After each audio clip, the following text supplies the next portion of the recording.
All right, so let's get started. First of all, I'm in a total fan mode. I'm a big fan of all of your work, and once again, you guys have done a great film. So my Thank you. first question is, this is the second project from Skydance Animation, right? Spellbound, and so you guys have done 400 songs together over this many years working for Disney. So what's it like with a new outfit now, starting on this film?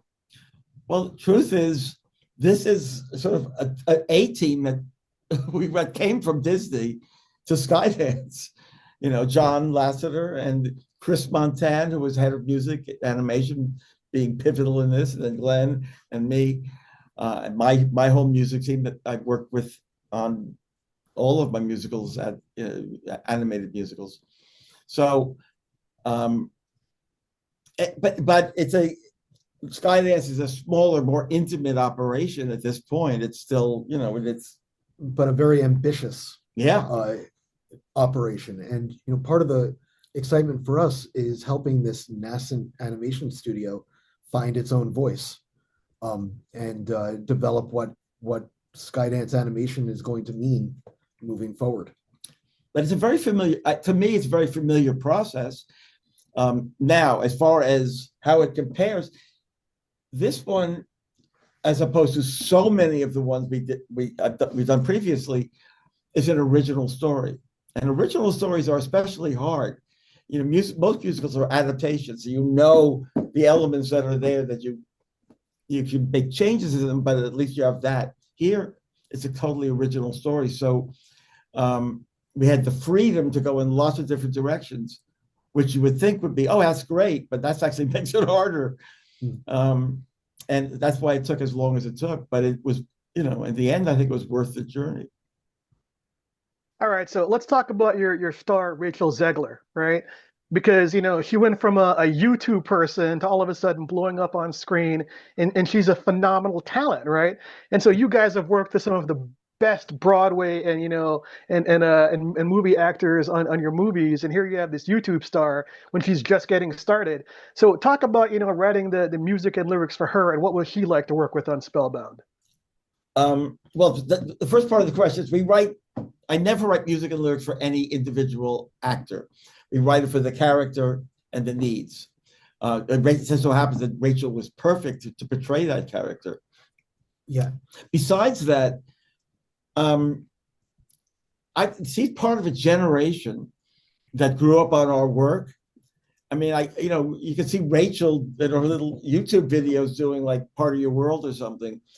But I knew Lin-Manuel Miranda when he was a little boy, and he loved our early movies, or Bobby Lopez, so there's this amazing generation of young talent coming up, and Rachel is the creme de la creme on the performing side of that, and that's why she's so in demand. She's doing so much incredible work. She just has this, because she grew up loving these films. She just had an innate sense of what a princess would sound like in animation.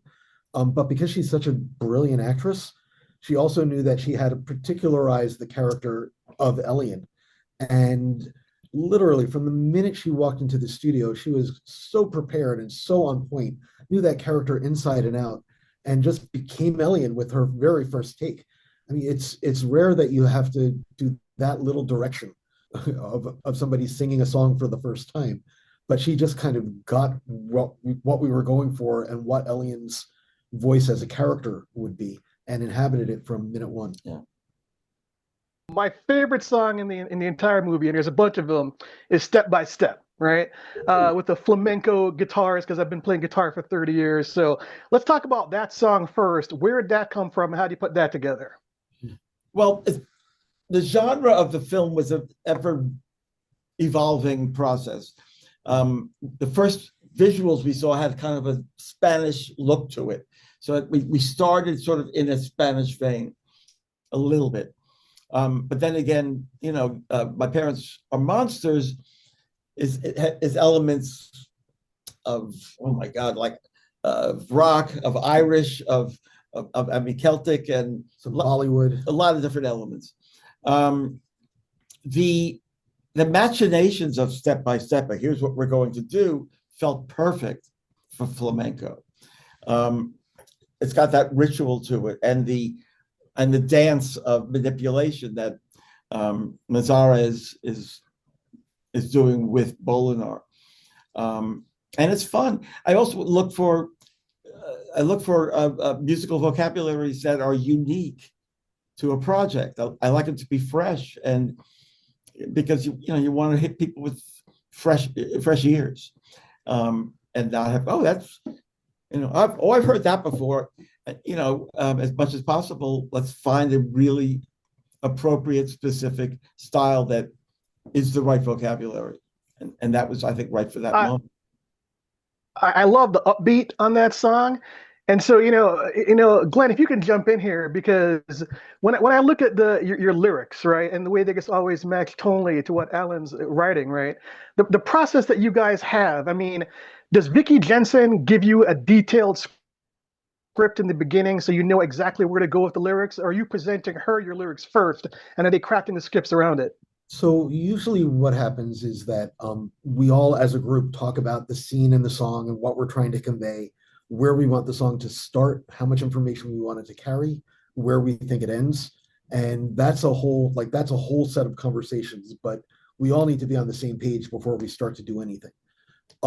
Usually a lot of what we talk about is the emotional subtext and thematic subtext. And one of the things we wanted to do with that song was to present Bolinar and Nazara as if they were the villains plotting, but because this is sort of an inverted fairy tale, where all of the songs kind of present traditional fairy tale type moments that we kind of turn inside out. And one of the inside out things here is that Bolinar and Nazara are presented as villains, but they're actually doing their machinations for good. They're trying to solve the situation so that Elian will be okay. When Alan was listening, as we're all discussing this, Alan's thinking, all right, machinations, steps of a plan, a seduction into the plan, and married to the Spanish visuals came to that place. For me, that's great because we have those great, like, snaky melodic lines where lots of complicated rhymes and lots of stuff.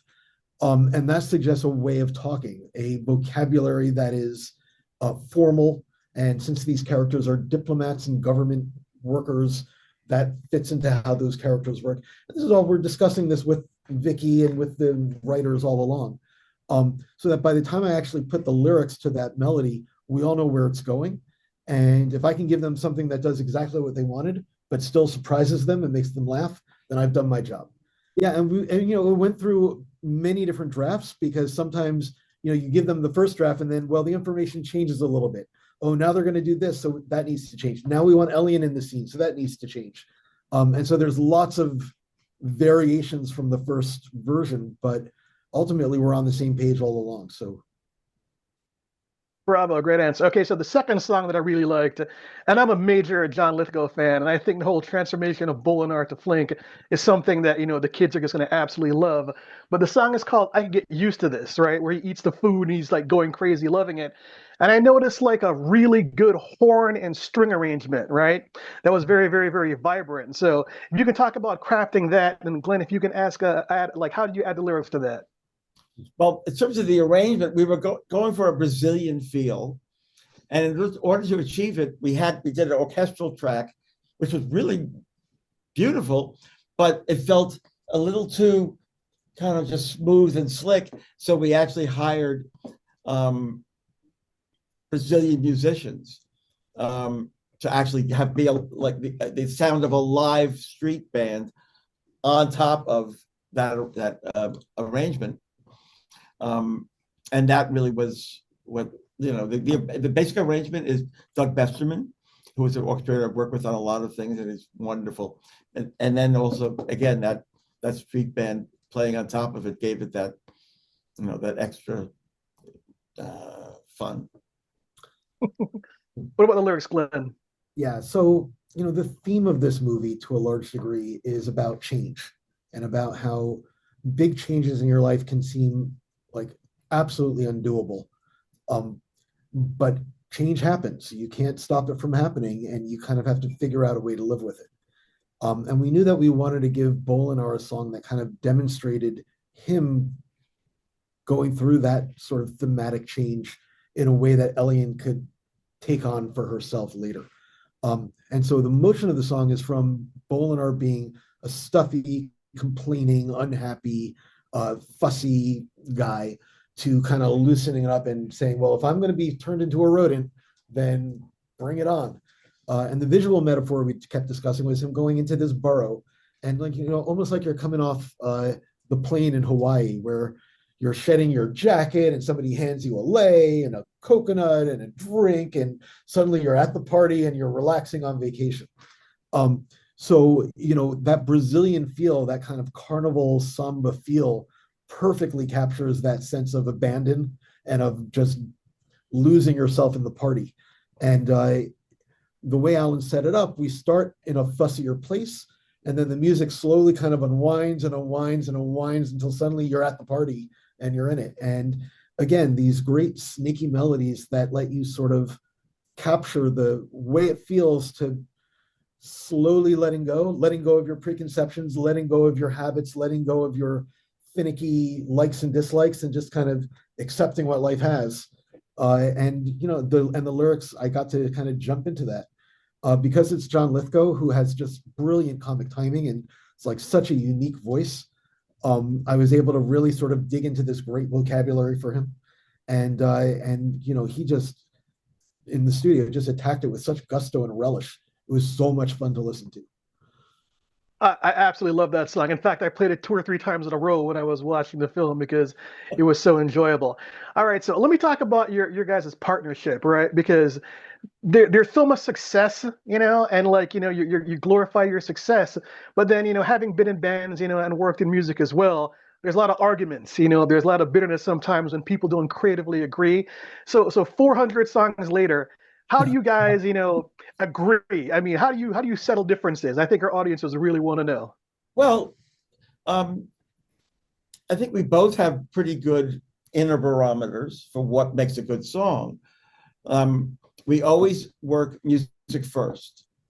Because I want to establish a music that has a very specific vocabulary for the moment and very specific applications to the moment, and also where the music will force less predictable rhythms in the lyrics, and it gives them much more uniqueness. And there are times where Glenn will say, "Look, I need more syllables here, please," or "Can I? This is not singable. Can we?" Personality-wise, Glenn it's in his head a lot. So until something is solved, he'll sometimes sit there like biting his hand and going, and and it's Yeah, I mean, actually it's quite entertaining to watch somebody have a nervous breakdown every time you work with him. But we know in the end we love the material we write together. yeah, we tend to come at the song from two opposite directions. I'm usually thinking a lot about the architecture of the scene and the architecture of the entire piece and the themes and how the song fits into the bigger picture. Very heady, which if that was all it was, would be a chore. Alan tends to think in terms of emotions and gut feelings and just big blocks of, feeling. And it's just a different way of approaching the same moment. But when we bring those two things together, what we end up with is this great block of pure emotion that then fits in like a cinder block into the foundation of a building in a way that's been all planned out by somebody who's been thinking about the entire structure. The hardest thing for us are those moments where we can't figure out what the song, the vocabulary, the language of the song should be. And then we sit there going, should we try this? Should we try that?